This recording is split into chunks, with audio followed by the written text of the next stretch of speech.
तब अत्रि जी ने भरत जी से कहा, इस पर्वत के समीप ही एक सुंदर कुआं है, इस पवित्र अनुपम और अमृत जैसे तीर्थ जल को उसी में स्थापित कर दीजिए। कि चित्रकूट में एक स्थान है जिसका नाम है भरतकूप। आप लोग वहां पर गए होंगे, अगर कभी चित्रकूट गए हैं तो आपने देखा होगा वहां पर भरतकूप नाम का स्थान है। और नहीं गए हैं तो गूगल करिए और सर्च करिए भरतकूप, और कभी आप चित्रकूट जाएं तो इस स्थान का दर्शन जरूर करें, यहां पर स्नान जरूर करें। क्योंकि भरत जी जो सब तीर्थों का जल लेकर गए थे, उन्होंने वो जल उस कूप में स्थापित कर दिया। कहा जाता है कि इस कूप में स्नान करने से समस्त पाप नष्ट हो जाते हैं और सब तीर्थों का फल प्राप्त होता है। यह स्थान आज भरतकूप के नाम से प्रसिद्ध है। जब कभी आप वहां जाएं, स्नान करें और भरत जी की महिमा का वर्णन अनुभव करें। भरत अत्रि अनुशासन पाई, जल भाजन सब दिए चलाई। सानुज आपू अत्रि मुनि साधु, सहित गए जह कूप अगाधु।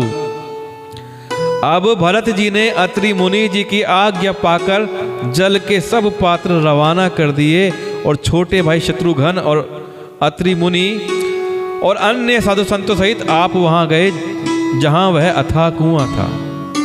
कि रथ पर रखकर जल के भरे हुए सारे पात्र उस कुएं के पास पहुंचाए गए, जिसको आज भरतकूप के नाम से जाना जाता है। भरत जी के साथ में शत्रुघ्न जी, अत्रि मुनि जी और अन्य साधु संत भी उस कुएं के पास, उस कूप के पास पहुंचे। कुएं को कूप कहते हैं। क्या कहते हैं? कूप कहते हैं। पावन पाथ पुण्य थल राखा, प्रमुदित प्रेम अत्रि अस भाषा। तात अनादि सिद्ध थल एहू, लोपेहू काल विदित नहीं केहू। और उस पवित्र जल को उस पुण्य स्थल में रख दिया। तब अत्रि ऋषि ने प्रेम से आनंदित होकर कहा कि हे तात, ये अनादि सिद्ध स्थल है। कालक्रम से यह लोप हो गया था, इसलिए किसी को इसका पता नहीं था। यानी कि जो भरतकूप है वो स्थान बहुत पुराना है। पुराना क्या, अनादि काल से है। जब किसी को ज्ञात भी नहीं था तब से भरतकूप वहां पर है। तो वहां पर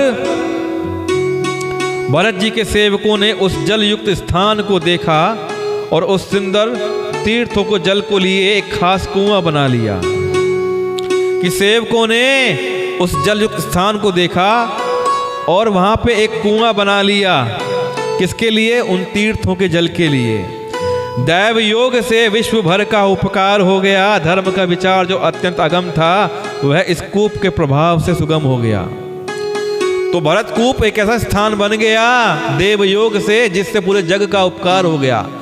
आज पूरा जगत, पूरी दुनिया, पूरा भारतवर्ष उस कूप पर पहुंचता है और भरतकूप के जल से स्नान करता है, जिसका फल सब तीर्थों का फल देने वाला है।